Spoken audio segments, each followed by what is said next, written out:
Bonjour et bienvenue sur Tata Paul TV. Je vais vous montrer comment j'ai fait la décoration de ce gâteau. Tout d'abord, pour le sirop, pour imbiber la génoise, j'ai utilisé du jus de fruits. Le jus de fruits n'était pas sucré. C'était un jus de fruits sans sucre ajouté. Donc, j'ai rajouté du sucre vanillé. Donc, pour plus d'arôme, quoi. Donc, j'ai fait un simple mélange de fruits, sucre vanillé. Pour la crème, j'ai utilisé 1 kg de mascarpone. Et puis, j'ai rajouté du sucre glace. Sucre glace, la quantité, ça dépend de vous. Comment est-ce que vous voulez que ce soit sucré, quoi. Ça dépend de vous. Donc, mélange sucre glace et mascarpone. Ça, c'est pour la crème. Une crème très facile à faire. J'ai rajouté un peu de chantilly fixe. Et j'ai battu le tout au batteur électrique. C'est la crème la plus facile à faire du monde. Donc voilà, pour garnir le gâteau et faire la décoration, c'est ça que j'ai utilisé. Mascarpone, vous pouvez trouver ça dans les grands supermarchés. Sucre glace, vous rajoutez, vous goûtez pour voir si c'est assez sucré. Si c'est pas assez sucré pour vous, vous rajoutez le sucre glace. C'est comme ça. Donc pour décorer un gâteau de 20 cm de diamètre, hauteur 10 cm, il me faut environ 1 kg. 1 kg de crème minimum. Donc, je commence par trancher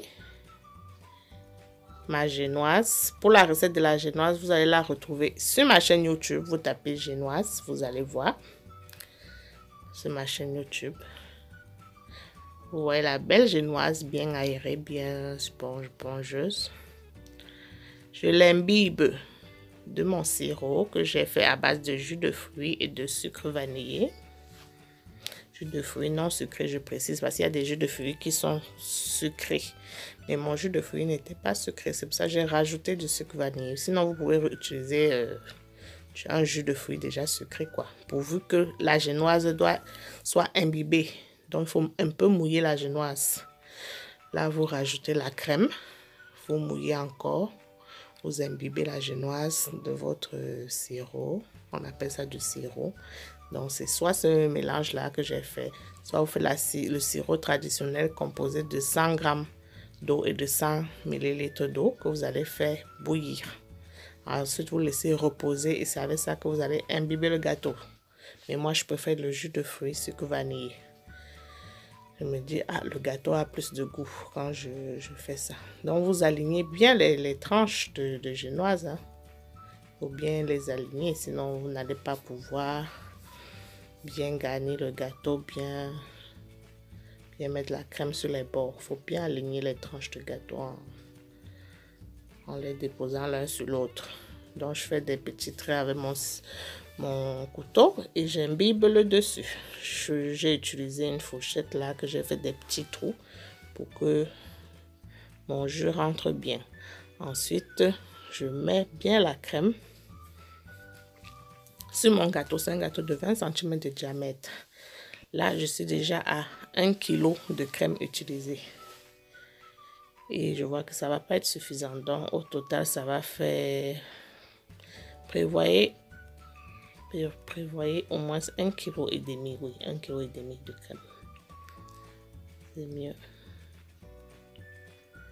Parce qu'il faut mettre à l'intérieur, il faut mettre à l'extérieur. Et puis, il faut faire les petites décorations à base de crème. Donc, prévoyez beaucoup de crème. C'est mieux qu'il y ait plus de crème plutôt qu'il n'y en ait pas assez. C'est mieux d'avoir trop de crème que pas assez. Donc, c'est mieux que la crème reste plutôt que vous manquez de crème pour couvrir votre gâteau. Donc, voilà, je recouvre mon gâteau. C'est comme ça que je fais pour faire mes gâteaux d'anniversaire. Vous voyez comment c'est tout simple pour la crème mascarpone, sucre glace. Pour le sirop, pour imbiber la génoise. Tout simple, jus de fruits. Et à l'aide de... Bon, si vous n'avez pas de spatule spéciale pâtisserie, vous utilisez même un couteau, hein, un couteau, une cuillère. Ça va faire l'affaire. Donc, vous mettez bien la crème et vous lissez bien. Vous lissez très bien. Là, j'utilise un plateau tournant. Ça aussi, c'est très utile pour la pâtisserie. Donc, il faut investir dans le matériel de pâtisserie. On ne se lève pas comme ça, on commence à faire des gâteaux. Donc, voici l'autre crème que je suis en train de faire. J'ai rajouté du colorant en gel bleu. Colorant en gel bleu, il faut chercher ça dans les grands supermarchés. Voici ma douille numéro 1M que j'utilise. Et une poche à douille jetable. Ça, c'est une poche à douille. Et une douille. Ça aussi, on trouve ça dans les supermarchés. Pour les colorants, c'est dans les supermarchés aussi. Bien, si vous ne trouvez pas en gel, vous allez commander ça sur Internet. Donc, je garnis ma poche à douille de la crème que j'ai colorée en bleu. Et je vais faire des petites décorations sur le gâteau avec. Tout simple, tout simplement. Hein. Je n'ai pas fait... Ça, c'est la décoration la plus simple du monde. J'ai juste fait des points. Sur le bas, c'est juste des points. Donc, je presse juste. Et la douille fait le reste. Je presse, la douille fait le reste. Et pour le dessus, j'ai fait des E. Des E tout simples. Comme si je voulais écrire E. Donc, c'est tout ça. Vous voyez que vous-même, vous pouvez faire un gâteau d'anniversaire. C'est très simple. Pour la recette du gâteau, comment on fait le gâteau, la génoise, c'est ce gâteau aéré là qu'on utilise pour mettre la crème dessus. Fouillez ma chaîne YouTube, il y a toutes les recettes dedans. Donc, vous voyez là, je fais que des E. J'appuie et je fais des E. J'appuie, je fais des E. C'est tout simple, vous avez vu? Le gâteau est terminé. Vous pouvez écrire joyeux anniversaire dessus. Merci de m'avoir suivi. À bientôt pour d'autres recettes sur ma chaîne Tata Paul TV. Abonnez-vous. Si vous avez des questions, commentez. Commentez, je verrai les questions et je vais vous répondre. À bientôt.